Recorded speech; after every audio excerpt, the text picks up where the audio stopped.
Hello நண்பர்களே, அனைவருக்கும் வணக்கம். நம்ம இன்னைக்கு பார்க்க போற சம்பவத்தை பார்க்கறதுக்கு முன்னாடி உங்ககிட்ட ஒரு விஷயத்த சொல்லிடலாம் அப்படின்னு இருக்கிறேன். நம்மளுடைய புதிய அமானுஷ கதைகள் சேனலுக்கு வரக்கூடிய அனைத்து நபர்களுக்கும் என்னுடைய அன்பார்ந்த நன்றிகள். நம்மளுடைய புதிய அமானுஷ கதைகள் சேனலை நிறைய பேர் புதுசா வரக்கூடியவங்க சப்ஸ்கிரைப் பண்ணாம வீடியோ பார்த்துட்டு இருக்கீங்க. தயவு செய்து சப்ஸ்கிரைப் பண்ணிக்கிட்டு மறக்காம பெல் ஐக்கானே தட்டிருங்க. அது மட்டும் இல்ல, வீடியோவை கண்டிப்பா பார்த்துருங்க. உங்க லைஃப்ல இத மாதிரியான அமானுஷ்ய சம்பவங்கள் ஏதாவது நடந்திருந்தா அதை என்னுடைய வாட்ஸ்அப் நம்பருக்கு ஒரு வாய்ஸ் நோட்டான் மற்றும் மெசேஜ் நீங்க அனுப்பலாம். என்னுடைய வாட்ஸ்அப் நம்பரை டிஸ்கிரிப்ஷன்லயும் கொடுத்துருக்கிறேன், இந்த டிஸ்பிளேலையும் தெரியும். கண்டிப்பா ஃபாலோ பண்ணிக்கிடுங்க. வாங்க இன்னைக்குள்ள சம்பவத்துக்குள்ளாடி நம்ம போயிடலாம். கதை சொல்லிட்டேன் சார். அதுல உனக்கு கதை கேட்டு பழகிடுச்சு, எனக்கு கதை சொல்லியே பழகிடுச்சு. நான் கதை சொல்றேன், நீ கேளு. இந்த சம்பவம் நடக்கக்கூடிய இடம் கோயம்புத்தூர்ல இருந்து பொள்ளாச்சி போற வழி அப்படின்னு சொல்லியிருக்கிறாங்க. ஆனா பொள்ளாச்சிக்கு பக்கத்துல அப்படின்னு வரைக்கும் சொல்லியிருக்கிறாங்க. ஆனா பொள்ளாச்சியும் இல்ல, கோயம்புத்தூரும் இல்ல, இதனுடைய நடுப்பகுதி அப்படின்னு கூட சொல்லலாங்க. அந்த மாதிரியான ஒரு பகுதியில நடந்த ஒரு அதிபயங்கரமான அமானுஷ திகில் சம்பவத்தை தான் இன்னைக்கு நம்ம பார்க்க போறோம். இந்த சம்பவத்தை நமக்கு அனுப்பியிருக்கிறது ரவிக்குமார் அப்படிங்கிறவர் தான் இந்த சம்பவத்தை நமக்கு அனுப்பியிருக்கிறாரு. இந்த சம்பவம் நடக்கக்கூடிய காலகட்டம் 2010 தாங்க இந்த சம்பவம் நம்மளுடைய ரவிக்குமாருக்கு நடந்திருக்குது. அது முதல் தடவை அவருக்கு நடந்த சம்பவம். அதன் பிறகு 2012 அடுத்ததும் ஒரு சம்பவம் நடந்திருக்குது. இந்த ரெண்டு சம்பவத்தை நம்ம சேர்த்தே பார்த்துடலாம். இது ரவிக்குமாருக்கு நடந்த சம்பவம் தாங்க.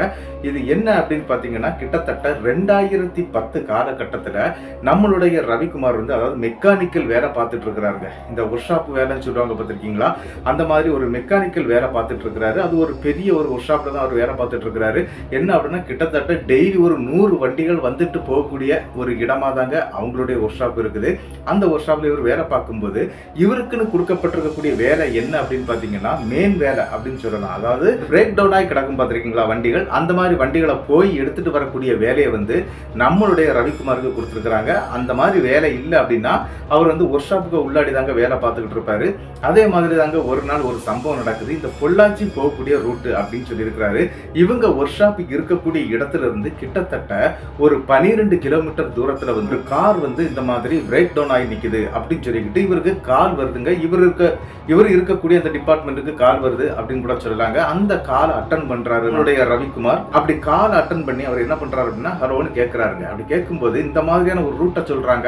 ஒரு 12 கிலோமீட்டர் தூரத்துல என்னுடைய வண்டி இந்த மாதிரி பிரேக் டவுன் ஆகி நிக்குது, தம்பி உங்களால கொஞ்சம் வர முடியுமா அப்படிங்கிறது மாதிரி அந்த காருடைய டிரைவர் கேட்கிறாருங்க. அப்படி அந்த காருடைய டிரைவர் கேட்டனும் உடனே ஓகே நான் வந்துடுறேன் அப்படின்னு சொல்றாரு. என்ன அப்படின்னா, இந்த கார் பதிவாட்டு அந்த இடத்துல தாங்க, அதாவது இவங்களுடைய ஒர்க் ஷாப்ல தான் அவங்க வேலை பார்த்துட்டு இருக்கிறாங்க. அதனாலதான் தைரியமா கூப்பிடுறாங்க.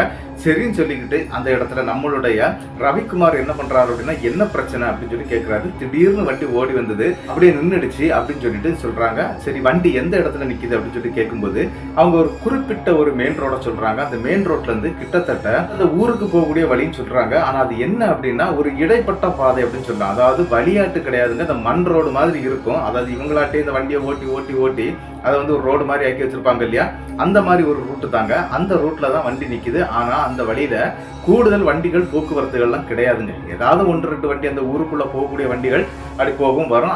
அந்த ஊருக்கும் இந்த மெயின் ரோட்டுக்கும் கிட்டத்தட்ட 5 கிலோமீட்டர் தூரங்கள் இருக்குதுங்க. அதுல ஒரு 2 கிலோமீட்டர் தாண்டினதுமே இந்த கார் இந்த மாதிரி ரிப்பேர் ஆயிடுச்சு அப்படிங்கிறது மாதிரி அந்த இடத்துல அவர் சொல்றாருங்க. அந்த டிரைவர் சொல்றாரு. டிரைவருடைய பெயர் முகுந்தன்ங்க. அதனால முகுந்தன் அப்படிங்கிற அந்த நபர் தான் நம்மளுடைய ரவிக்குமார்ட்ட சொல்றாரு. இந்த மாதிரி நான் வந்த இடத்துல போய் பிரேக் டவுன் ஆயிடுச்சு, ஒன்னு வந்துருங்க அப்படின்னு சொன்னோன்னே சரின்னு சொல்லிக்கிட்டு நம்மளுடைய ரவிக்குமார் கிட்டத்தட்ட சாயந்தரம் ஒரு 3 மணிக்கு தாங்க இந்த சம்பவம் நடக்குது. அந்த டைம்ல கிளம்பி போறாருங்க. அப்படி ஸ்ட்ரெயிட்டா கரெக்டா அந்த இடத்துக்கு போய் சேர்ந்துடுறாரு. அந்த கார்ல ஆல்ரெடி அந்த முகுந்தன் அப்படிங்கிற அந்த டிரைவர் என்ன பண்ணிருக்கிறாரு அப்படின்னா, அந்த காருடைய ஓனரை கூட்டிட்டு வந்திருக்கிறாங்க. ஆனா கார் ரிப்பேர் ஆனதுனால அந்த இடத்துல வேறொரு கார் அரேஞ்ச் பண்ணி இருந்து அனுப்பியும் விட்டுறாங்க. அதன் பிறகு என்ன நடக்குதுன்னா, இவரு போய் சேர்ந்துடுறாரு. இவரு போய் சேரக்கூடிய நேரம் ஒரு 3:30 மணி இருக்குங்க. அங்க போய் சேர்ந்துடுறாரு. சேர்ந்துக்கிட்டு அந்த வண்டியை ஃபுல்லாவே செக் பண்ண ஆரம்பிக்கிறாரு. அப்படி வண்டியை செக் பண்ணும்போது கூட அந்த ஏரியாவை அவர் செக் பண்றாரு. ஒரு சும்மா பார்ப்போம் இல்லையா, இது என்ன இந்த ஏரியா அப்படி இருக்கு அப்படின்ட்டு பார்க்கும்போது அது என்ன அப்படின்னு பாத்தீங்கன்னா, பக்கத்துல எல்லாம் கருவேல காடுகள் இருக்குது. அதன் பிறகு ஒரு சைடு பிளைனா இருக்குதுங்க. அதாவது இங்க இருந்து கண்ணு கட்டக்கூடிய தூரம் வரைக்கும் பிளைனா தெரியும். அந்த மாதிரியான இடம் இருக்குது. இதுக்கு இடையில தாங்க இந்த ரோடு போயிருக்குது. அதாவது தார் ரோடு கிடையாதுங்க, ஃபுல்லாவே மண் ரோடு தான். அந்த மாதிரி அந்த ரோட்ல தான் 2 கிலோமீட்டருக்கு இங்க தான் உள்ளதான் வண்டி நிக்கிறதையும் அவர் எல்லாமே கவனிக்கிறாரு. வண்டியும் கவனிக்கிறாரு. வண்டிக்குள்ள என்ன பிரச்சனை அப்படிங்கிறதையும் நோண்டி எடுத்து பார்க்க ஆரம்பிக்கிறாரு. ஆனா அவருக்கு என்ன பண்ணினாலும் அந்த என்ன பிரச்சனை ஆயிருக்குது அப்படிங்கிறது தெரியல. வண்டி வந்து இந்த ஸ்கோபியோ அப்படிங்கிற மாதிரியான ஒரு காரோட பேர் தான் சொல்லியிருக்கிறாரு. அந்த வண்டியை நோண்டி பார்க்க ஆரம்பிச்சிட்டாரு. வண்டி ஸ்டார்ட் ஆகுறது மாதிரி இல்லை. பேட்டரியை கலத்தி பார்க்குறாரு. பல விஷயங்கள் அவர் செய்யறாருங்க. ஆனா என்ன நடக்குதுன்னு தெரியல. கிட்டத்தட்ட ஒரு 2 மணி நேரம் போயிருது. அதாவது சாயந்தரம் மணி ஒரு 5-5:30 ஆகுதுங்க. அந்த நேரத்துல அவர் ஒரு விஷயத்த கண்டுபிடிக்கிறாரு. இந்த இன்ஜின்ல வந்து ஒரு பம்பு மோட்டார் அப்படின்னு சொல்லுவாங்களாம். அந்த மாதிரி ஒரு பம்பு இருக்குது. அந்த பம்புல இருந்து ஒரு டியூப் ஒன்று போகுங்க. அந்த டியூப் அப்படின்னு சொன்னா அது வந்து ஒரு பித்தளை டியூப் அப்படின்னு சொல்றாங்க. அதுல ஒரு ஓட்டை இருக்குங்க. அந்த ஓட்டை வழியாட்டு இந்த வண்டி வந்து ஏர் லாக் ஆயிடுச்சு அப்படிங்கிற விஷயத்த கண்டுபிடிக்கிறாரு. ஆனா அந்த பைப்புடைய ஓட்டையை அடைக்காம அந்த இடத்துல இருந்து அந்த வண்டியை எடுக்க முடியாது அப்படிங்கிற ஒரு நிலைமைங்க. அது டீசல் போய் சேரக்கூடிய இடம். அதனால கண்டிப்பா அது பண்ணிதான் ஆகணும் அப்படின்னு சொல்லிக்கிட்டு நம்மளுடைய ரவிக்குமார் என்ன பண்றாரு அப்படின்னா, அந்த பைப்பை வந்து அப்படி கலத்துறாருங்க. கலத்தி எடுத்து இவர் கையில கொடுத்துக்கிட்டு இவர் வந்தார் இல்லையா பைக், இவருடைய சொந்த பைக்ல தான் வந்திருக்கிறாரு. அந்த பைக்ல போய் இந்த பொருளை வாங்கிட்டு வந்துருங்க. கிட்டத்தட்ட 10 கிலோமீட்டருக்கு அந்த பக்கத்துல தான் இந்த மாதிரியான ஃபேர்பால்ஸ் கடைகள் இருக்குது. நீங்க அங்க போய் வாங்கிட்டு வந்துருங்க, சீக்கிரம் வந்துருங்க அப்படின்னு சொல்றாருங்க. இதை கேட்டுக்கிட்டு அந்த நபரும் ஒரு 6 மணி இருக்கும் அங்க இருந்து கிளம்பும்போது. அவர் ஃபர்ஸ்ட் கிளம்ப போகக்கூடிய டைம்ல இவருக்கு ஒரு சின்ன விஷயம் தேவைப்படுது. என்ன அப்படின்னு பாத்தீங்கன்னா, அவர் வந்து மத்தியானம் கூட சரியா சாப்பிடலைங்க நம்மளுடைய ரவிக்குமார். அதனால எனக்கு ஒரு டீயும் வடையும் வாங்கி கொடுத்துட்டு போங்க அப்படிங்கறது மாதிரி நம்மளுடைய ரவிக்குமார் அந்த டிரைவர்கிட்ட சொல்றாரு. சரின்னு சொல்லிக்கிட்டு அந்த டிரைவர் என்ன பண்றாரு அப்படின்னா, டக்குன்னு வண்டி எடுத்துட்டு போய் கிட்டத்தட்ட 2 கிலோமீட்டருக்கு மேல வரணுங்க. அதாவது மெயின் ரோட்டுக்கு வரணும்னா அதுல இருந்தும் கொஞ்சம் கூட தூரம் போனா மட்டும்தாங்க டீ கடைகள் இருக்குது. அவர் டீ வடையெல்லாம் வாங்கிட்டு வர்றாரு. கிட்டத்தட்ட 2 டீ 2 வடையை வாங்கிட்டு வந்து நம்மளுடைய ரவிக்குமார் கையில கொடுத்துக்கிட்டு, சரிப்பா நான் போய் இந்த ஸ்பேர் பார்ட்ஸை வாங்கிட்டு வந்துடுறேன் அப்படின்னு சொல்லிக்கிட்டு அவரும் அங்க இருந்து கிளம்பிடுறாருங்க. சரின்னு சொல்லிக்கிட்டு கிட்டத்தட்ட மணி ஒரு 7 இருக்கும். இந்த டீ எல்லாம் குடிச்சிட்டு அப்படியே அந்த வண்டிக்கிட்டே உட்கார்ந்து இருக்கிறாரு. அவர் கொண்டு வந்த டூல்ஸ் எல்லாம் பக்கத்திலே வச்சிருக்கிறாரு. சரின்னு சொல்லிக்கிட்டு, ஏன்னா அந்த பம்புங்கிறத வந்து கலத்தி தான் அந்த டியூபை மாற்ற முடியுமா, அதனால கலத்தி கீழே வச்சிருக்கிறாரு. வச்சுக்கிட்டு அந்த இடத்துலயே இருக்கிறாரு. அப்பதான் ஒரு விஷயத்தை அவர் நோட் பண்றாரு. என்ன அப்படின்னா, அந்த ஏரியா ஃபுல்லாவே ஆட்கள் நடமாட்டம் ரொம்பவே இல்லைங்க. அதாவது யாராவது ஒரு ஆள் சைக்கிள்ல போறாங்க, இல்லைன்னா யாராவது ஒரு ஆள் வந்து ஏதாவது தலை சுமடாட்டு எடுத்துட்டு போறாங்க. இந்த மாதிரி தான் இருக்குது. அந்த 7 மணிக்கு பிறகு அந்த இடத்துல யாருமே இல்லைங்க. ரொம்ப கும் இருட்டா இருக்குது. இவருடைய கையில டார்ச் லைட் இருக்குது. வண்டியில இருக்கக்கூடிய இண்டிகேட்டர் லைட் எல்லாம் போட்டு வச்சிருக்கிறாரு. என்ன அப்படின்னா, யாராவது வந்தாங்க அப்படின்னா இந்த இண்டிகேட்டர் மூலம் அவங்களுக்கு தெரியும் ஒரு வண்டி நிக்குது அப்படிங்கிறது தெரியும் இல்லையா, அதுக்காக போட்டு வச்சிருக்கிறாருங்க. இவரும் வண்டிக்குள்ள இருக்கக்கூடிய டாப் லைட் ஆன் பண்ணிக்கிட்டு வண்டியுடைய மின் சீட், அதாவது லெஃப்ட் சைடு சீட் பக்கமா உட்கார்ந்து இருக்கிறாருங்க. உட்கார்ந்து இருந்து என்ன பண்ணிட்டு இருக்காரு அப்படின்னா, சரி வந்துடட்டும் சொல்லி காவல் இருந்துட்டு இருக்கிறாரு. இவர் கையில ஒரு மொபைல் இருக்குது. அந்த மொபைலை வச்சு சில வீடியோக்கள் எல்லாம் பார்த்துக்கிட்டு இருக்கிறாருங்க. அதாவது பேஸ்புக் பாக்குறது இவருக்கு ஒரு பழக்கம் தாங்க. அந்த பேஸ்புக்ல என்ன இருக்குது அப்படிங்கறத வந்து நோண்டிக்கிட்டே இருக்கிறாரு. அப்படி பார்த்துக்கிட்டே இருக்கும்போது டைம் போறதே தெரியலைங்க. மணி வந்து 8 ஆகுது, 8:30 ஆகுது. இந்த போன நபர் வந்து வரவே இல்லைங்க. என்னடா ஆச்சு இவன் இன்னும் காணலையே அப்படின்னு சொல்லிட்டு கால் பண்றாரு. நாட் ரீச்சபிள் அப்படின்னு சொல்லிக்கிட்டு அந்த கால் அட்டன் ஆகுதுங்க. இவருக்கு என்ன செய்யணும்னே புரியல. என்னடா பண்றது இந்த நேரத்துல அப்படின்னு சொல்லிக்கிட்டு மறுபடியும் இவருக்கு ட்ரை பண்ணிட்டே இருக்கிறாரு. இந்த டிரைவருக்கு முகுந்தன் எப்படா இங்க வந்து சேருவான் அப்படிங்கிற ஒரு எண்ணம் வந்துருதுங்க. டைம் கடந்து போயிட்டே இருக்குதுங்க. மணி வந்து 9:30 ஆகுது. 9:30 ஆன பிறகு வரலையே, இவ்வளவு நேரம் ஆகாதே அப்படின்னு சொல்லிக்கிட்டு மறுபடியும் கால் பண்ணி பாக்குறாரு. நாட் ரீச்சபிள் அப்படிங்கறது மாதிரி சொல்லுது. மறுபடியும் இவர் என்ன பண்றாரு அப்படின்னா, நேர ஒர்க் ஷாப்புக்கு கால் பண்றாருங்க. ஒர்க் ஷாப்ல கிட்டத்தட்ட ஒரு 4-5 தடவை கால் பண்ண பிறகுதாங்க ஒரு நபர் எடுக்கிறாரு. அது இவருடைய நண்பர் தான். அவருடைய பேர் வந்து பரணிக்குமாருங்க. அவரு தாங்க இந்த கால் அட்டன் பண்றாரு. அவர் அட்டன் பண்ணி கேட்கிறாரு, என்னடா ஆச்சு இன்னியும் வரலையே அப்படின்னு சொல்லிட்டு கேட்கிறாரு. கேட்ட உடனே இந்த மாதிரி சாதனம் வாங்க போன ஆள் இன்னியும் வரல, என் வண்டியோட போயிருக்கிறான், எனக்கு டீயும் வடையும் வாங்கி வந்துட்டு போனவன்டா, மணி இவ்வளவு நேரம் ஆகுது வரல, நீங்க என்ன பண்றீங்க அப்படின்னா இதனுடைய டியூப் ஏதாவது நம்மகிட்ட பழசு இருக்குதான்னு பாருங்க, அதாவது ஓட்டையா ஏதாவது இருந்தா அதை பெல்ட் பண்ணி எடுத்துட்டு வந்துருங்க, நம்ம வண்டி எங்க இருந்து ஸ்டார்ட் பண்ணக்கூடிய கண்டிஷன்ல ஆக்கிடலாம். முகுந்தன் வந்த பிறகு நமக்கு வந்து என்ன பண்ணலாம் அப்படின்னா புது டியூபை மாட்டி விட்டுறலாம், அதுவும் ஒர்க் ஷாப்ல கொண்டு போய் நம்ம மாத்திரலாம் அப்படிங்கிற மாதிரி சொல்றாருங்க. உடனே அந்த பரணி அப்படிங்கிற அந்த நபர் வந்து என்ன பண்றாரு அப்படின்னா ஒர்க் ஷாப்புக்குள்ளாடி இந்த மாதிரி அந்த டியூப் இருக்குதான்னு சொல்லி அவர் ஒரு பக்கம் தேட ஆரம்பிச்சிடறாருங்க. ஆனா இங்க என்ன நடக்குது அப்படின்னா மணி வந்து கரெக்டா 10:45 ஆகுதுங்க. ஆன பிறகு இந்த நம்பருக்கு கால் பண்ணும்போது நாட் ரிச்சபிள்னே வந்துட்டு இருக்குது. என்ன பண்றதுன்னு தெரியல. அந்த நேரத்துக்கு ஒரு அதிபயங்கரமான ஒரு சம்பவம் ஒன்று நடக்குதுங்க. ஆல்ரெடி நம்மளுடைய ரவிக்குமார் இந்த பேய் பிசாசு அப்படின்னு சொன்னாலே பயப்படக்கூடிய ஒரு நபருங்க. இந்த இடத்துல அவர் தனியா இருக்கிறது அவருக்கு பயங்கரமான பயம். அந்த மொபைல்ல இருக்கக்கூடிய பேஸ்புக்கை தாங்க நோண்டி பார்த்துக்கிட்டே இருக்கிறாரு. என்ன அப்படின்னா, தூரத்துல இவருடைய வண்டியுடைய அந்த இண்டிகேட்டர் லைட் எரிஞ்சிட்டு இருக்கு பாத்தீங்களா, அந்த இண்டிகேட்டர் லைட் எரியும் போது தூரத்துல, அதாவது அந்த வெளிச்சத்துடைய எவ்வளவு தூரம் இருக்குமோ, அந்த வெளிச்சம் எவ்வளவு தூரம் போகுமோ அவ்வளவு தூரத்துல ஒரு பெண் நடந்து வந்துட்டு இருக்காங்க. இந்த இருட்டுக்குள்ளாடி, அதுவும் ஆளரவம் மற்ற அந்த இடத்துக்கு எதுக்காக இந்த பெண் வர்றாங்க அப்படின்னு சொல்லி உற்று பாக்குறாங்க. வண்டிக்கு உள்ள இருந்தா பாக்குறாரு.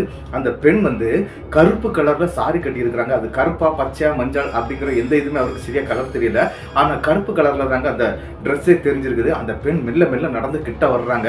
இவர் வண்டிக்குள்ள இருந்தே பார்த்துட்டே இருக்கிறாரு. யாரா இருக்கும், ஒருவேளை பேயா இருக்குமோ அப்படிங்கிற ஒரு பயம் அவருக்குள்ள வருது. இருந்தாலும் அந்த இடத்துல அவர் என்ன பண்றாருன்னா, அந்த காரோடைய அந்த டோர் எல்லாம் லாக் பண்ணி வச்சிருக்காரு. பயத்தினாலதான் இதை பண்றாரு. இருந்தாலும் வெளியே போகலைங்க. அப்படியே உட்கார்ந்து பார்த்துட்டு இருக்கும்போது அந்த பெண் வந்து அப்படி சாதாரணமா நடந்து போறாங்க. இவர் இருக்கக்கூடிய அந்த காரை வந்து கிராஸ் பண்ணும்போது ஒரு சம்பவத்தை அவர் பார்க்கிறாரு. அந்த பெண் டக்குன்னு இவரை திரும்பி பார்க்கறாங்க. அப்படி திரும்பி பார்க்கும்போது அந்த பெண்ணுடைய கண்ணுல இருக்கக்கூடிய இமைகள் இல்லைங்க. கண்ணு ரெண்டும் வெளியே உருண்டு அப்படி நிக்குது. மேல இருக்கக்கூடிய புருவம் இல்ல. இதையெல்லாம் பார்த்துக்கிட்டு அந்த இடத்துல அரண்டு போறாருங்க நம்மளுடைய ரவிக்குமார். என்ன நடக்குது அப்படின்னா, இது உண்மையிலேயே பேயாதான் இருக்கும் போல இருக்குது அப்படிங்கிற ஒரு பயத்துல அவர் அந்த இடத்த விட்டு, அதாவது என்ன அப்படின்னா, அந்த காரை திறக்கவே இல்லை, அப்படியே உட்கார்ந்து இருக்கிறாரு. இந்த காரை தாண்டி தாங்க அந்த பெண் நடந்து போயிட்டே இருக்கிறாங்க. அதுவும் பின்னால இருக்கக்கூடிய இண்டிகேட்டர் லைட் வெளிச்சம் எதுவரை தெரியுதோ அவ்வளவு தூரத்துக்கு போய் அந்த பெண் காணாமலே போயிடுறாங்க. இவருக்கு பயம் வந்து பயங்கரமா அதிகரிக்க ஆரம்பிச்சிருது. என்னடா இது திடீர்னு இப்படி வந்துருச்சு, ஆண்டவா ஆண்டவா அப்படின்னு சொல்லிக்கிட்டு இவர் வந்து அந்த கணபதி பகவானை பயங்கரமா வேண்டக்கூடியவருங்க. அதாவது கணபதியுடைய பக்தன் அப்படின்னு சொல்லலாம். கணபதி ஆண்டவா அப்படின்னு சொல்லிக்கிட்டு அந்த விநாயகரை மனசுல நினைச்சுக்கிட்டே அந்த இடத்துல உட்கார்ந்து இருக்கிறாருங்க. கிட்டத்தட்ட என்ன நடக்குது அப்படின்னு பாத்தீங்கன்னா, அவருடைய நண்பருக்கு கால் பண்றாரு. அப்படி நண்பரும் காலை அட்டன் பண்ண மாட்டேங்கிறாரு. என்ன பண்ணணும்னே தெரியல. அந்த இடத்துல தலை குழம்பி போய் இருக்கிறாரு அப்படின்னு சொல்லலாங்க. ஆனா மற்ற நபருக்கு, அதாவது முகுந்தன் இருக்கிறார் இல்லையா டிரைவர், அவருக்கும் கால் பண்ணி பாக்குறாரு. அவருடைய காலும் அட்டன் ஆகல. இந்த டைம்ல அந்த மொபைல் சுவிட்ச் ஆஃப் அப்படின்னு சொல்லுதுங்க. அரண்டு போயிடுறாரு. ஏதோ ஒரு பெரிய பிரச்சனையில நம்ம மாட்டிக்கிட்டோம், நம்ம இங்கிருந்து தப்பிக்க போறோமா இல்லையா அப்படிங்கிற ஒரு எண்ணத்தோட அந்த இடத்துல உட்கார்ந்து இருக்கிறாரு. அந்த காரை விட்டு வெளியே வர்றதுக்கு அவருக்கு மனமே இல்லைங்க. மறுபடியும் இவர் என்ன பண்றாரு அப்படின்னா, கால் பண்றதுக்காக ட்ரை பண்றாரு. அப்படி ட்ரை பண்ணும்போது டவர் லொகேஷன் கிடைக்க மாட்டேங்குது. உடனே அவர் என்ன பண்றாரு அப்படின்னா, டவர் கிடைக்கணும் அப்படின்னா வண்டியை விட்டு வெளியே இறங்கி தான் ஆகணும். அதனால வண்டியை ஓபன் பண்ணி நம்மளுடைய ரவிக்குமார் என்ன பண்றாரு அப்படின்னா, அந்த காரை விட்டு வெளியே வந்துடுறாருங்க. வெளியே வந்ததுமே லைன் கிடைக்குது. யாருக்கு அப்படின்னு பாத்தீங்கன்னா, தன்னுடைய நண்பன் பரணிக்கு தாங்க லைன் கிடைக்குது. உடனே பரணி கிட்ட விஷயத்த சொல்லிடலாமா வேண்டாமான்னு சொல்லிட்டு, டே எங்கடா இருக்கிறீங்க அப்படின்னு சொல்லிட்டு சின்சியரா பேசிக்கிட்டே இருக்கிறாங்க. அப்படி பேசிக்கிட்டே இருக்கும்போது இந்த வண்டி நிக்குது இல்லையா, இந்த வண்டியோட இண்டிகேட்டர் வந்து சாதாரணமா அப்படி எரிஞ்சுக்கிட்டே இருக்கும். ஆனா திடீர்னு ஒரு சம்பவம் நடக்குது. அதனோட இண்டிகேட்டர் லைட் எல்லாமே வெட்டி எரிய ஆரம்பிக்குது. அப்ப இவர் என்ன நினைக்கிறார் அப்படின்னா, நம்ம இறங்கி வெளியே வந்தப்ப ஏதாவது கை தட்டுப்பட்டு இருக்கும் போல இருக்குது, நம்ம கவனிச்சிருக்க மாட்டோம், அதனாலதான் இந்த இண்டிகேட்டர் லைன் வந்து, அதாவது இந்த மாதிரி விட்டு பிளிங்க் ஆகுது அப்படின்னு நினைச்சுக்கிட்டு நிக்கிறாருங்க. ஆனா என்ன அப்படின்னு பாத்தீங்கன்னா, திடீர்னு அவர் திரும்பி பார்க்கும்போது இங்க இருந்து நடந்து போன அந்த கருப்பு உடை அணிந்த அந்த பெண் வந்து அங்க இருந்து நடந்து வர்றாங்க. அதுவும் காருக்கு பக்கத்துல வந்துடுறாங்க. இத பார்த்ததுமே அரண்டுறாரு. ஆனா என்ன அப்படின்னா, இவர் கணபதின்னு சொல்லி தன்னுடைய விநாயக பெருமான வந்து மனசுக்குள்ள அப்படியே தியானிச்சுக்கிட்டே தாங்க நிக்கிறாரு. அந்த நேரத்துல அது அப்படியே வந்து மறுபடியும் இவரை, அதாவது இவர் வெளியே நிக்கிறாரு, இவர் அப்படியே வந்து ஒரு பார்வை பாக்குதுங்க. அந்த பார்வை வந்து எப்படி இருந்தது அப்படின்னு பாத்தீங்கன்னா, ரெண்டு கண்களும் அப்படியே உருண்டு வெளியே வந்து இருக்குது. அதாவது புருவம் இல்ல, அந்த இமைகள் இல்ல. இதையெல்லாம் பார்த்து அவருக்கு கை காலம் கிட்டுக்கிட்டுன்னு நடுங்கி அப்படியே அந்த மொபைலை கீழே போட்டுறாரு. ஆனா அந்த பெண் எதுவுமே பேசவோ வாங்கவோ செய்யல. அங்கிருந்து விருட்டா வந்த வழியை பார்த்து அப்படியே நடந்து போயிட்டே இருக்கிறாங்க. இதையும் பார்க்கிறாரு. பார்த்து இவருக்கு உடம்பெல்லாம் வேர்க்க ஆரம்பிச்சிருது. இவ்வளத்துக்கும் அந்த ஏரியா, அந்த பொள்ளாச்சி போகக்கூடிய ரூட்டு, கோயம்புத்தூர் ரூட் அப்படின்னு சொன்னாலே ரொம்ப குளிர்ச்சியா இருக்குங்க.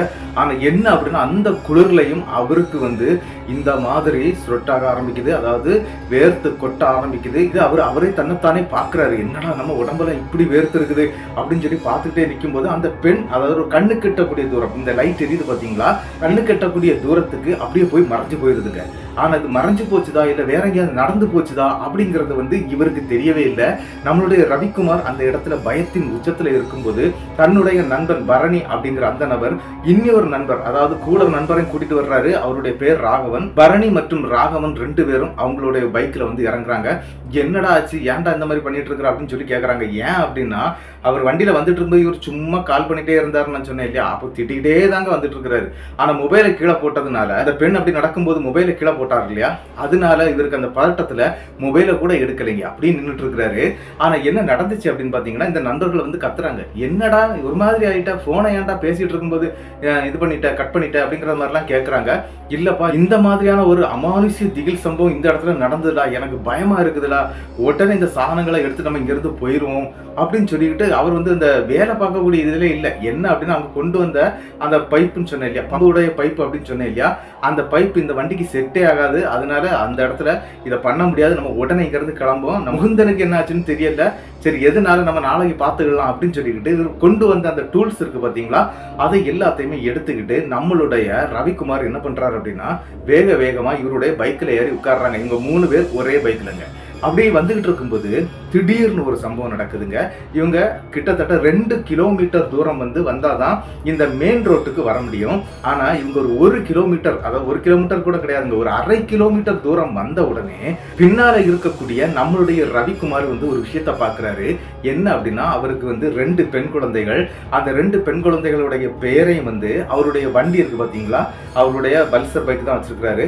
அந்த பைக்ல பேக் சைடு நம்பர் பிளேட்டுக்கு கீழே இருக்கக்கூடிய இடத்துல அந்த 2 பேரையும் எழுதி வச்சிருப்பாரு. மஞ்சள் கலர்ல ஸ்டிக்கர்ல எழுதியிருப்பாரு.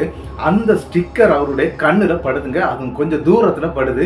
டே வண்டி நிப்பாட்டுறா அப்படின்னு சொல்றாரு. வண்டி நிப்பாட்டுன்னு சொன்ன உடனே என்னடா ஆச்சு அப்படின்னு சொல்லி கேட்கும்போது, வேகமாட்டு அவருடைய அந்த டூல்ஸ் பேக்ல வந்து ஒரு டார்ச் லைட் வச்சிருப்பாங்க. இந்த பேர்பால்ஸ் கடத்தி மாத்துறதுக்காக வச்சிருக்கக்கூடிய ஒரு டார்ச் லைட்டுங்க. அந்த டார்ச் லைட்டை எடுக்கிறாரு. அதை எடுத்துக்கிட்டு அந்த பெயர் தெரிஞ்சது பாத்தீங்களா, அந்த இடத்தை பார்த்து லைட் அடிக்கிறாருங்க.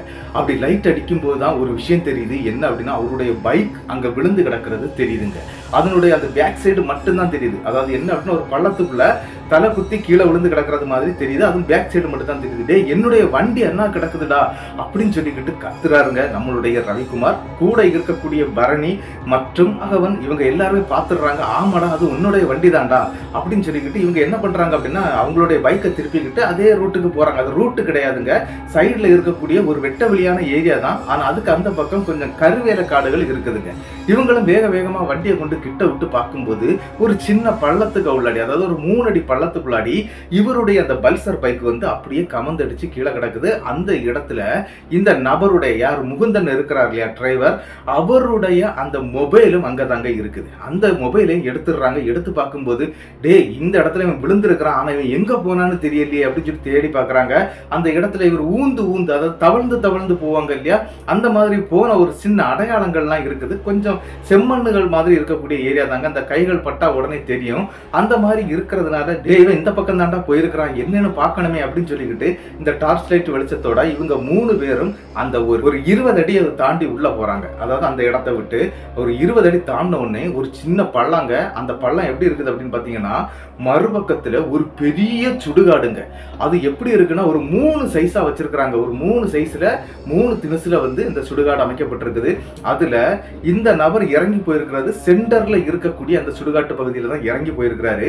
அந்த சென்டர் பகுதியில இருக்கக்கூடிய இந்த கல்லறைகள் எல்லாமே அகால மரணம் அடைந்த சில நபர்களுடைய கல்லறைகள் தாங்க அங்க இருக்குது. அதாவது இந்த ஆக்சிடென்ட், அதுக்கப்புறம் தற்கொலை, இந்த மாதிரிலாம் இறந்து போவாங்க இல்லையா, அகால மரணம் அடைந்த நபர்களுடைய கல்லறை இருக்குதுங்க. இந்த கன்னியாட்டி இறந்து போவாங்க இல்லையா, சின்ன குழந்தைங்க, அவங்களுக்குன்னு ஒரு கல்லறை செக்ஷன் தனியா இருக்குது. அதே மாதிரி வயசானவங்க இறந்து போனா அவங்களுக்குன்னு ஒரு செக்ஷன் சுடுகாடுங்க. இப்படி ஒரு 3 சுடுகாடாட்டு அது பிரிஞ்சு இருக்குது.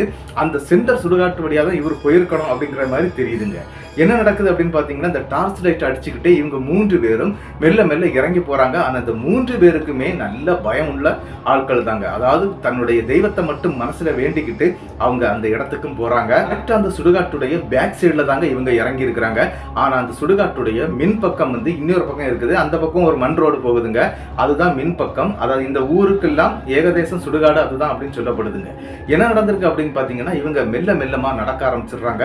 நடந்து அந்த கல்லறை தோட்டத்துல அதுல அப்படி தேட ஆரம்பிக்கிறாங்க. சென்டர்ல இருக்கக்கூடிய அந்த கல்லறை தோட்டத்துல அப்படியே தேட ஆரம்பிக்கிறாங்க. ஆனா இந்த நபர் முகுந்தனை காணவே இல்லைங்க. கொஞ்சம் தூரம் போயிடுறாங்க, அந்த என்ட்ரன்ஸ் வரைக்கும் போயிடுறாங்க. அதாவது அந்த சைடு ஒரு ரோடு இருக்கு அப்படின்னு நான் சொன்னேன் இல்லையா, அந்த பக்கம் போகும்போது பக்கத்துல இருக்கக்கூடிய ஒரு கல்லறைக்கு பக்கத்திலே இவர் விழுந்து கிடக்குறாருங்க, கீழே விழுந்து கிடக்குறாரு. உடனே முகுந்தனை வந்து எழுப்பதுக்கு முயற்சி பண்றாங்க. ஆனா முகுந்தன் வந்து எழும்பக்கூடிய மனநிலைமையிலே இல்லைங்க. நல்லா எழுப்பி பாக்குறாங்க, முடியல. அதன் பிறகு 2 பேர் மட்டும் தோள் போட்டு தூக்குறாங்க. அதாவது நம்மளுடைய பரணி மற்றும் ராகவன் 2 பேரும் தான் தூக்குறாங்க.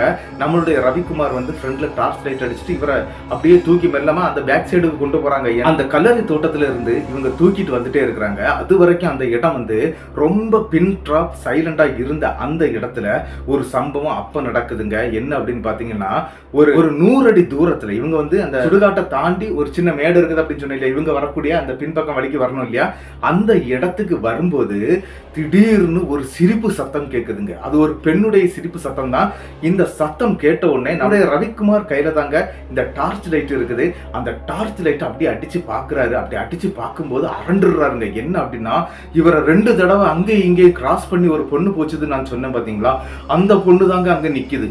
அது நின்னுக்கிட்டு பயங்கரமா சிரிக்குது. அதனுடைய கண்ணுல தான் இவர் லைட் அடிக்கிறாரு. ஏன்னா அந்த பொண்ணு தானா அப்படிங்கறத தெரிஞ்சுக்கிடணும் அப்படிங்கிறதுக்காக தாங்க அந்த கண்ணுலயே லைட் அடிக்கிறாரு. அப்படி கண்ணுல லைட் அடிக்கும் போது உண்மையிலேயே அங்க நிக்கிறது தன்னை 2 தடவை கிராஸ் பண்ணி போன அந்த பெண்ணுடைய உருவம் தான் அப்படிங்கறத வந்து அவர் கன்ஃபார்ம் பண்ணிடுறாரு. டே ஓடுங்கடா, நான் சொன்னது இதுதான்டா இதுதான்டா அப்படின்னு சொல்லிக்கிட்டு அந்த இடத்துல இருந்து ஓடதுக்கு முயற்சி பண்றாங்க. ஆனா என்ன அப்படின்னா, முகுந்தனை வந்து கீழே விட்டுட்டோம் அப்படின்னா அவரை அதுக்கப்புறம் தூக்க முடியாது. அந்த மாதிரி ஒரு கண்டிஷன்ல தான் தூக்கிட்டு வந்துட்டு இருக்காங்க. அதனால இந்த இடத்துல அவனை விட்டுட்டு போக முடியாதுடா. அதனால என்ன ஆனாலும் பரவாயில்ல, நம்ம எப்படியாவது இந்த பைக்கு கிட்ட கொண்டு போயிருவோம். அதாவது பைக்கு உள்ள விழுந்து கிடக்கு பாத்தீங்களா, அங்க கொண்டு போயிருவோம் சொல்லிட்டு கொண்டு வந்துட்டாங்க. கொண்டு வந்த பிறகும் இவங்களுக்குள்ளாடி அந்த பயம் வந்து திறவே இல்லை. என்ன அப்படின்னா, அந்த சிரிப்பு சத்தம் கேட்டுக்கிட்டே இருந்திருக்குங்க. அதன் பிறகு என்ன நடக்குது அப்படின்னு பாத்தீங்கன்னா, சரி நம்ம ஒரு ஐடியா பண்ணிடலாம், 108க்கு கால் பண்ணி சொல்லிடலாம் அப்படின்னு சொல்லிட்டு 108 ஆம்புலன்ஸுக்கு கால் பண்ணி சொல்றாங்க. அதே மாதிரி போலீஸ் ஸ்டேஷனுக்கும் கால் பண்ணிடுறாங்க.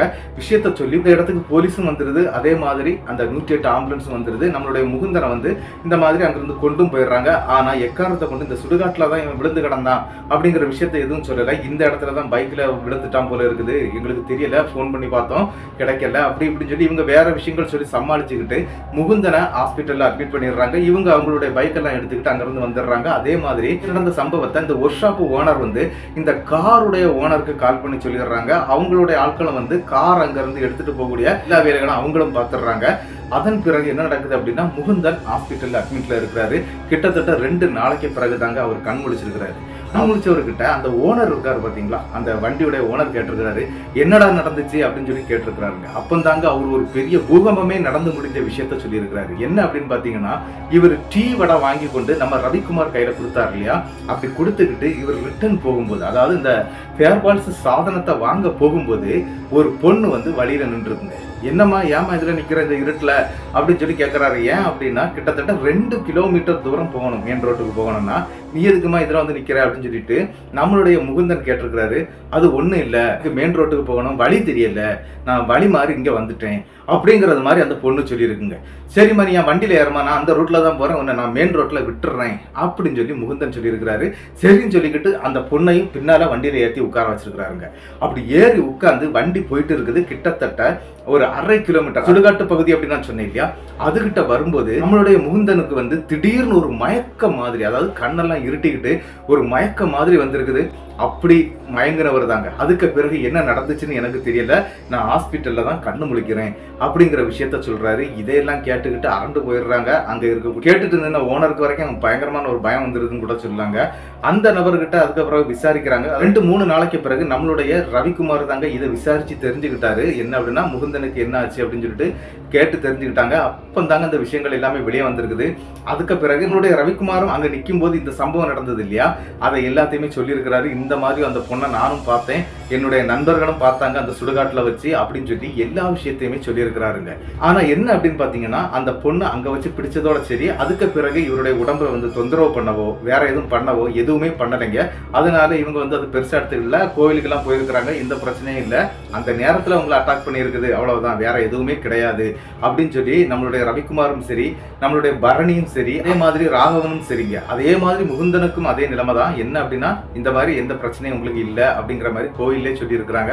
இருந்தாலும் உங்களுக்கு பயம் இருக்கும் இல்லையா, அதனால கையில எல்லாம் வந்து ஒரு கயரெல்லாம் கட்டி அனுப்பி விட்டுருக்காங்க. இனி ஒன்றும் வராது அப்படின்னு சொல்லி அனுப்பிட்டாங்க. இந்த சம்பவம் 2010 இப்படி நடந்து முடியுதுங்க. அதன் பிறகு இவருக்கு நடக்கக்கூடிய சம்பவம் 2012 to 13 காலகட்டத்தில் தாங்க இவருக்கு அடுத்த ஒரு சம்பவம் நடக்குது. யாருக்கு? நம்மளுடைய ரவிக்குமாருக்கு தான். என்ன அப்படின்னு பார்த்தீங்கன்னா, ரவிக்குமார் வந்து ஆல்ரெடி எப்பவுமே டே நைட்டு தான், அதாவது என்ன அப்படின்னு பார்த்தீங்கன்னா பகல் நைட்டுன்னு வேலை செய்துட்டே இருப்பாரு.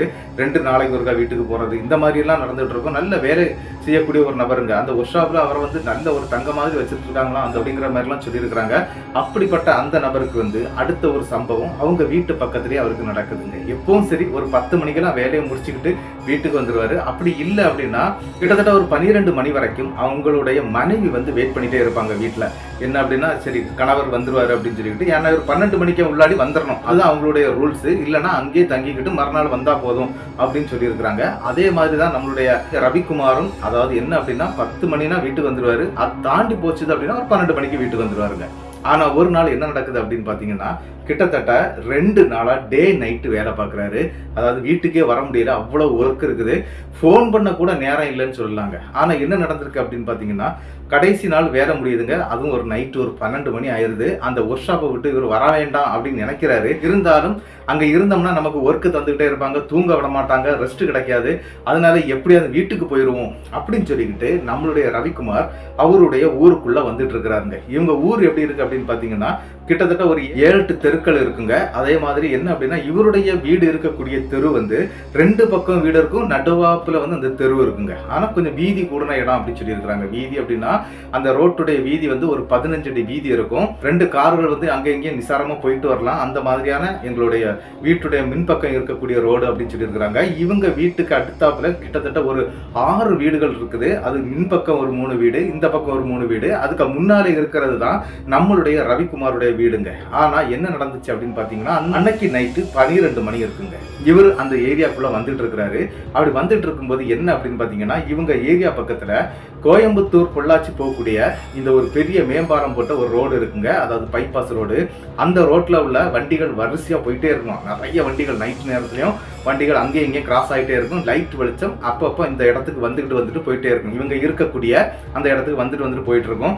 அதுக்கு நேர கீழ்பக்கத்துல, அதாவது இவங்களுடைய வீட்டுடைய அந்த தெரு என்ட்ரன்ஸ்ல வந்து ஒரு பெரிய ஒரு ஓடக்கரை ஒன்று இருக்குது. அதன் பக்கத்திலே ஒரு ரயில்வேயும் இருக்குதுங்க. ஆனா அந்த ஓடக்கரையில வந்து என்ன அப்படின்னு பாத்தீங்கன்னா, அந்த பொதுமக்கள் கூடுதல் பேர் அந்த ஓடக்கரை பக்கம் ஒதுங்கிறது ஒரு வழக்கம் தாங்க. ஆனா என்ன நடந்துச்சு அப்படின்னு பாத்தீங்கன்னா, நம்மளுடைய ரவிக்குமார் வண்டியில வந்து அந்த என்ட்ரன்ஸ்ல ஏறுறாரு. அதாவது இவங்க தெரு முனைக்கு வந்து அப்படியே உள்ள வர்றாரு. அப்படி உள்ள வரும்போது தூரத்துல ஒரு பொண்ணு அங்கேயும் இங்கேயும் உலாத்திக்கிட்டு இருக்கிறத வந்து நம்மளுடைய ரவிக்குமார் பாக்குறாரு. பார்த்துக்கிட்டு இவர் என்ன பண்ணுவார் அப்படின்னா, அந்த இடம் கொஞ்சம் பள்ளங்க அந்த ரோடு, அதனால வண்டி அங்க வச்சு ஆஃப் பண்ணிடுவாரு. ஆஃப் பண்ணிட்டு இந்த நியூட்டர்ல அப்படியே வண்டி அவருடைய வீட்டுக்கு முன்னால வந்து நிக்குங்க. அதே மாதிரி தாங்க வண்டியை கொண்டு வீட்டுக்கு முன்னாடி வைக்கிறாரு. வச்சுக்கிட்டு பார்க்கும்போது அங்க இருக்கக்கூடிய ஸ்ட்ரீட் லைட், லாஸ்ட் லைட்டுங்க, அந்த லைட்டுக்கு கீழே ஒரு பெண் அங்கேயும் இங்கேயும் நடந்துகிட்டே இருக்கிறாங்க. கொஞ்சம் உற்று கவனிக்கிறாரு. கவனிக்கும் போதுதான் தெரியுது அது தன்னுடைய தெரிந்த நண்பருடைய மகள் அப்படின்னு தெரியுது. அதுவும் அவங்களுடைய பெயரும் தெரியும், பல்லவி அப்படிங்கிறது அங்க அந்த பொண்ணுடைய பேரு. அந்த பொண்ணு தான் அங்கேயும் இங்கேயும் அப்படியே உலாத்திட்டு இருக்கிறத இந்த இடத்துல இருந்து அப்படியே கவனிச்சு பாக்குறாரு. பார்த்துக்கிட்டு மணி 12 ஆகுது. வீட்டில் உள்ள லைட் எல்லாம் ஆஃப் பண்ணி இருக்கிறாங்க. அப்புறம் எதுக்காக இந்த பொண்ணு அங்கேயும் இங்கேயும் வெளியில இந்த டைம்ல லாந்திக்கிட்டு இருக்குது, சுத்திக்கிட்டு இருக்குது அப்படின்னு சொல்லிக்கிட்டு இவர் என்ன பண்றாரு அப்படின்னா, வண்டியை ஸ்டாண்ட் பண்ணி வச்சுக்கிட்டு இவர் ஆஃப் பண்ணிட்டே வந்தேனால வீட்டில் இருக்கக்கூடிய அவங்க மனைவிக்கு வந்து இவர் வந்ததே தெரியல. இருந்தாலும் இவர் என்ன பண்றாரு அப்படின்னா, சரி நடந்து கிட்ட போய் கேட்போம் அப்படின்னு சொல்லிக்கிட்டு வேக வேகமா கிட்ட போறாருங்க. இந்த பல்லவி அப்படிங்கிற அந்த பொண்ணு வந்து என்ன அப்படின்னு பாத்தீங்கன்னா, காலேஜ்ல தாங்க படிச்சுட்டு இருக்குது. அதாவது கோயம்புத்தூர் மெடிக்கல் காலேஜ்ல தாங்க அந்த பொண்ணு படிச்சுட்டு இருந்திருக்குது. ஆனா என்ன அப்படின்னு பாத்தீங்கன்னா, இந்த பொண்ணு வந்து அங்க இருக்கக்கூடிய அவங்க சித்தப்பா வீட்டுல தங்கி தாங்க படிச்சுட்டு இருக்கதாட்டு இவருக்கு தெரியும். அதாவது இந்த லீவு டைம்ல எப்பமாவது ஒருக்கா தான் இந்த மாதிரி வீட்டுக்கு வரும். வீட்டுக்கு வந்தாலும் வெளியில பாக்குறது ரொம்ப கஷ்டங்க. எப்பமாவது வெளியே வரும். அதுல கிட்டத்தட்ட அந்த பக்கத்துல இருக்கக்கூடிய ஒரு 4-5 வீடுகளுக்கு மட்டும்தாங்க இந்த பொண்ணு வந்திருக்கா இல்லையான்னு தெரியும். அது இல்லாம யாருக்குமே தெரியாதுங்க. இவரும் வேக வேகமா கீழே இறங்கி போயிடுறாரு. அந்த பொண்ணு அங்க இங்கே உலாத்திக்கிட்டே இருக்குது. ஏமா இந்த நேரத்துல இந்த மாதிரி உலாத்திட்டு இருக்கிற, வீட்டுல ஏன் லைட்டு போடல, வீடு வேற க்ளோஸ் பண்ணி வச்சிருக்குது, நீ எதுக்கு இப்படி இடந்து வெளியில உலாத்திட்டு இருக்கிற அப்படின்னு சொன்னோன்னே அந்த பொண்ணு ஒரு விஷயத்த சொல்லுது. என்ன அப்படின்னா, இல்ல எனக்கு ரொம்ப புழுக்கமா இருந்துச்சு, அதனாலதான் வெளியே வந்து நிக்கிறேன் அப்படிங்கிற மாதிரி சொல்லுதுங்க. உடனே இவரும் அதனாலயாமா, சரிம்மா டைம் வந்து ரொம்ப லேட் ஆயிடுச்சு, நீ வீட்டுக்குள்ள போய் விளாத்து இல்லையா, உங்க வீட்டு மொட்டை மாடியில அதாவது பால்கனிலாம் இருக்குதுங்க, அது 2 ஸ்டெப் வீடு, கடைசியா இருக்கக்கூடிய வீடு, இந்த பால்கனியில போய் நில்லுமா, இந்த மாதிரி நைட்டு நேரத்துல வெளியே வந்து நிக்காத அப்படிங்கிற மாதிரி இவர் எடுத்து சொல்லிட்டு இருக்காருங்க. அப்படி பேசிட்டு இருக்கக்கூடிய சத்தம் வந்து யாருக்கு கேக்குது அப்படின்னா நம்மளுடைய ரவிக்குமாருடைய மனைவிக்கு கேக்குதுங்க. என்ன நம்மளுடைய ஹஸ்பண்டுடைய வாய்ஸ் மாதிரி கேக்குதே அப்படின்னு சொல்லிட்டு அவங்க தாங்க டோரை திறந்து மெல்லமா திரும்பி பாக்குறாங்க. பார்த்தா நம்மளுடைய ரவிக்குமார் அங்க தன்னந்தனியா நின்று பேசிட்டு இருக்கிறாரு. இந்த மாதிரி என்னடா பேசிட்டு இருக்கிறாரு அப்படின்னு சொல்லிக்கிட்டு என்னங்கன்னு சொல்லி பின்னால இருந்து கத்துறாங்க அவங்க மனைவி. இந்த சத்தம் கேட்டோன்னே இவரு மெல்லமா திரும்பி பாக்குறாரு. என்ன அப்படின்னா திடீர்னு இவ எதுக்கு கத்திட்டு இருக்கா அப்படின்னு சொல்லிட்டு தான் திரும்பி பாக்குறாரு. நில்லுமா வர்றேன், அந்த பொண்ணை வீட்டுக்குள்ள விட்டுட்டு வர்றேன் அப்படின்னு சொல்றாருங்க. எந்த பொண்ணு அப்படின்னு சொல்லிட்டு அங்க இருந்து கேக்குறாங்க. பல்லவியை தான் அப்படின்னு சொல்லிட்டு திரும்பி பார்க்கும்போது பல்லவி அங்க இல்லைங்க. இவருடைய பின்னால வேக வேகமா அங்க மனைவி ஓடி வந்துடுறாங்க. ஓடி வந்து இவருடைய கையை பிடிச்சி இழுத்துக்கிட்டு வாங்க வீட்டுக்கு அப்படின்னு சொல்லிட்டு இழுத்துட்டே வர்றாங்க. இவருக்கு ஒண்ணுமே புரியல. என்னடி அவ இப்ப தாண்டியால நின்னா, அவள்கிட்ட பேசினேன், வீட்டுக்குள்ள போக சொன்னேன், போக மாட்டேங்கிறா அப்படி இப்படின்னு சொல்லிக்கிட்டு அப்படியே கதையை சொல்லிக்கிட்டே வரும்போது டக்குன்னு வந்து வீட்டுடைய கார் போர்ஜ் இருக்குங்க, அங்கதான் இவர் பைக்கை ஏற்றி வைப்பாரு. அந்த பைக்கை உள்ள ஏற்றி வைங்க அப்படின்னு சொன்னா பைக்கை உள்ள ஏற்றின உடனே இந்த விளக்கெண்ணெய் எடுத்துட்டு வர்றாங்க. எடுத்துட்டு வந்து நம்மளுடைய ரவிக்குமாருடைய தலையில வேக வேகமா தேய்க்கிறாங்க. என்னடி பண்ற நள்ளிரவு நேரத்துல, அதுவும் பயங்கரமான குளிர்ச்சியா இருக்குது, இந்த நேரத்துல தலையில என்ன தேய்ச்சிட்டு இருக்கிற அப்படின்னு சொல்லி கத்துறாங்க. நீங்க பேசாம முதல்ல நான் சொல்றதை கேளுங்க அப்படின்னு சொல்லிக்கிட்டு அந்த கார் போர்ஜில வச்சு அவரை வந்து அந்த பச்சை தண்ணியில குளிப்பாட்டிடுறாங்க. இந்த பச்சை தண்ணியில குளிப்பாட்டின உடனே ஆல்ரெடி அந்த ஏரியா பயங்கரமான குளிர்ச்சியான ஏரியா தாங்க. அவரால் பொறுக்க முடியல, அப்படி கைகாலம் கிடுக்கிட்டுன்னு ஆட ஆரம்பிச்சிருது. இருந்தாலும் தலையெல்லாம் துவட்டி இவரை வந்து வீட்டுக்குள்ள ஏத்துறாங்க. வீட்டுக்குள்ள லாக்க போட்ட பிறகுதாங்க ஒரு விஷயத்த சொல்றாங்க. என்ன அப்படின்னா கிட்டத்தட்ட முந்தா நேத்து, அதாவது இவர் 2 நாளாட்டு வரல, 3வது நாள் நைட்டு தாங்க வந்திருக்கிறாரு. இதுக்கு முந்தின நாள் நைட்டு இவங்கள ஒரு கால் வந்திருக்குது. யாருக்கு? பல்லவியுடைய அப்பா அம்மா மற்றும் அண்ணனுக்கு ஒரு கால் வந்திருக்குது. அப்படின்னு பாத்தீங்கன்னா பல்லவி வந்து அவங்க சித்தப்பா வீட்டுல தானே தங்கி இருக்கிறாங்க அப்படின்னு நான் சொன்னேன் இல்லையா, அதாவது கோயம்புத்தூர் பக்கம். அப்படி தங்கி இருக்கக்கூடிய இடத்துல இருந்து அவங்க ஒரு கல்யாண வீட்டுக்கு போயிட்டு, அதாவது கார்ல போயிருக்கிறாங்க. அப்படி கார்ல போயிட்டு ரிட்டர்ன் வரும்போது அந்த வண்டி ஆக்சிடென்ட் ஆயிடுச்சு. அந்த பொண்ணு சீரியஸான நிலைமையில இந்த மாதிரி ஹாஸ்பிட்டல்ல இருந்துட்டு இருக்கிறா. அவளுக்கு என்னாச்சு ஏதாச்சும் கூட எங்களுக்கு எந்த தகவலும் தரமாட்டாங்க அப்படிங்கறது மாதிரி மனைவி சொல்றாங்க. ஒருவேளை நீங்க பல்லவியை பார்த்ததுனால பல்லவி ஒருவேளை இறந்து போறதுக்கு வாய்ப்பு இருக்குது அப்படிங்கறது மாதிரி எல்லாம் பேச ஆரம்பிக்கிறாங்க. இவருக்கு கை காலம் நடுங்கிருதுங்க. இந்த சம்பவத்தை மனைவி சொன்ன உடனே, என்னடி சொல்ற, நான் தத்ரூபமா பார்த்தேன்டி, அவதாண்டி அங்க நின்னது, என் கண்ணுக்கு நீட்டா தெரிஞ்சாடி, நல்லா பேசினாடி அப்படின்னு சொல்லி இவரு புலம்ப ஆரம்பிச்சிடுறாரு. இல்லங்க, இந்த மாதிரி சம்பவம் நடந்து 2 நாளாச்சு, நீங்க வீட்டுக்கு வரல, சரியா போனும் பேசல, எடுத்தாலே சாப்பிட்டியா வச்சியான்னு கூட நீங்க கேட்கல, நான் வர்றதுக்கு லேட் ஆகும் சொல்லிக்கிட்டு நீங்க போனை வச்சிடுறீங்க, அதனால எதுவுமே எனக்கு சொல்ல முடியல அப்படிங்கிற விஷயத்தெல்லாம் சொல்றாங்க. சரின்னு சொல்லிக்கிட்டு இவங்களும் போய் சாப்பிட்டுட்டு தூங்க ஆரம்பிச்சிடுறாங்க. ஆனா தூக்கமே வரமாட்டேங்குது நம்மளுடைய ரவிக்குமாருக்கு. என்ன அப்படின்னு பாத்தீங்கன்னா அந்த விஷயத்த நினைச்சிட்டே இருக்கிறாரு. அந்த பொண்ணை தத்ரூபமா பார்த்துருக்கிறாரு, தன்னுடைய முன்னாடி நின்று அந்த பொண்ணுகிட்ட பேசியிருக்கிறாரு. அந்த பெண்ணு ரிட்டன் பேசியிருக்குது. அப்ப எப்படி இருந்திருக்கும் நினைச்சு பாருங்க.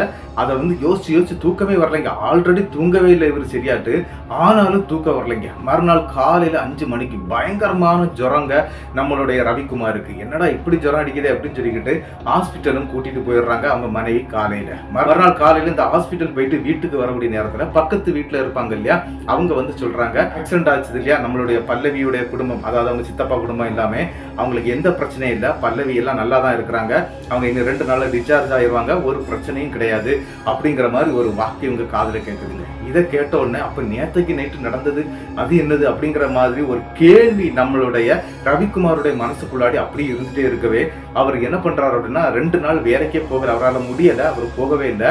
2வது நாள் லாஸ்ட்ல அவங்க ஊர்ல இருக்கக்கூடிய முனீஸ்வரன் கோயிலுக்கு இந்த படையல் திருவிழா எடுக்கிறாங்க. அதாவது என்ன அப்படின்னா ஆடு கோழி இதெல்லாம் வெட்டி பலியிட்டு அதை வந்து படையல் பண்ணி முனீஸ்வரனுக்கு படைப்பாங்க. அந்த முனீஸ்வரன் வந்து அந்த டைம்ல அங்க வந்து ஆடுவாருங்க. ஆடி நிறைய பேருக்கு அருள் வாக்கு சொல்லுவாங்க. அந்த நேரத்துக்கு இவர் அங்கேயும் போயிடுறாரு. இப்படி போன இடத்துல தாங்க அந்த முனீஸ்வரன் கிட்டே இந்த விஷயத்த கேட்க ஆரம்பிச்சிட்டாரு. என்ன அப்படின்னா இந்த மாதிரி ஒரு விஷயம் என்னுடைய லைஃப்ல நடந்துச்சு, எனக்கு அது என்னதுன்னு தெரிஞ்சுக்கிடணும் அப்படின்னு சொல்லி கேட்க ஆரம்பிக்கிறாங்க. அந்த நேரத்துல முனீஸ்வரன் பயங்கரமா சிரிச்சுக்கிட்டு அந்த இடத்துல எதுவுமே சொல்லல. அந்த பூசாரியுடைய உடம்புல இருந்து மற்ற நிறைய நபர்களுக்கு அருள்வாக்கு சொல்லி இருக்கிறாங்க. அவர் சிரிச்சுக்கிட்டு போனதோட சரி, வேற எதுவுமே சொல்லல. இந்த படையல் திருவிழா அப்படி முடியுதுங்க. அங்க இருக்கக்கூடிய பூசாரி கிட்டையும் கேட்கிறாருங்க. அப்படி பூசாரி கிட்ட கேட்கும் போது தாங்க அந்த பூசாரி ஒரு விஷயத்த சொல்றாரு. என்ன அப்படின்னா இந்த மாதிரி ஒரு பெண் வந்து அந்த மெயின் ரோடு ஒண்ணு இருக்கு பாத்தீங்களா, அதாவது நான் சொன்னேன் bypass road, Pollachi to Coimbatore road, அந்த பாலத்துல இருந்து தற்கொலை பண்ணி இறந்துருக்காங்க. இருக்காங்க. அதாவது என்ன அப்படின்னா, அது ரொம்ப நாளைக்கு முன்னால இந்த பாலம் வேலை நடந்த டைம்ல அந்த பெண் இறந்து போயிருக்கிறாங்க. அப்படி இறந்ததை வந்து ஆக்சிடென்ட் கேஸா இல்ல தற்கொலையாங்கிறதே ஒரு சின்ன கன்ஃபியூஷன்ல தான் முடிஞ்சிருக்குங்க.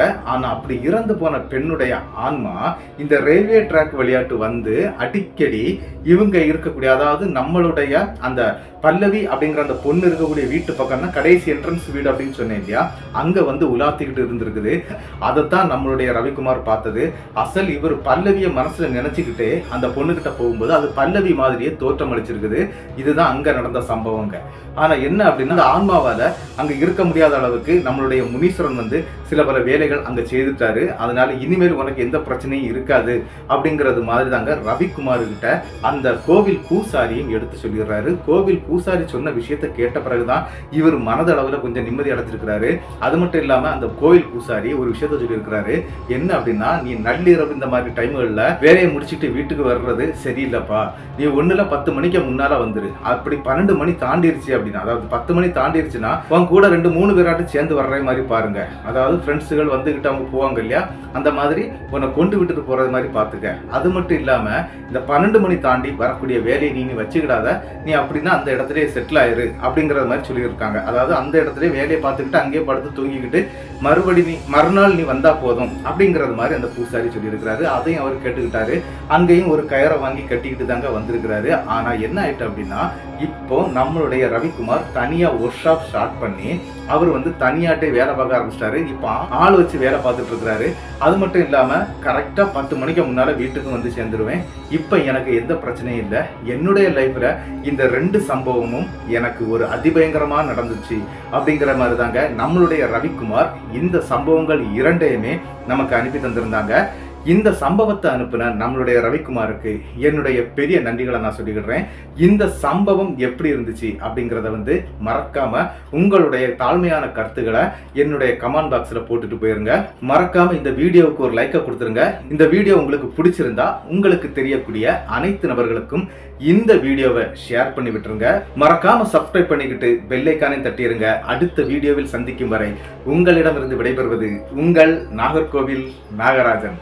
நன்றி நண்பர்களே.